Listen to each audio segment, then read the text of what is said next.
রাজনীতিবিদ ও প্রকৌশলী ইশরাক হোসেন বলেছেন, সরকারে থাকা ছাত্র প্রতিনিধিদের অবিলম্বে পদত্যাগ করতে হবে, অন্যথায় নির্বাচনকালীন অন্তর্বর্তী সরকারের নিরপেক্ষতা নিশ্চিত হবে না।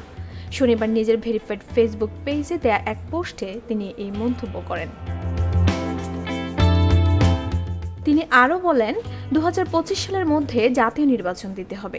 যথাসময়ে জনগণকে সঙ্গে নিয়ে আমরা এই নির্বাচন আদায় করে নেব ইনশাল্লাহ। তবে তার এই পোস্টে মন্তব্যের ঘরে নেটিজেনরা বিরূপ মন্তব্য করেছেন। মোহাম্মদ সাইফুল ইসলাম নামে একজন লিখেছেন, আগামী 5 বছর ভোট দিতে চায় না, প্রফেসর ইউনূসের হাতেই দেশ থাকুক।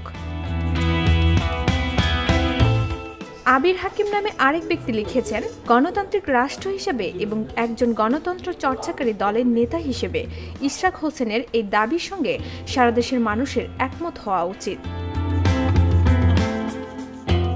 জাহিদুল ইসলাম লিখেছেন, দেশের অর্থনীতি দেশের মানুষের স্বার্থে কমপক্ষে ডক্টর মোহাম্মদ ইউনূস স্যারকে 2 বছর সময় দিতে হবে।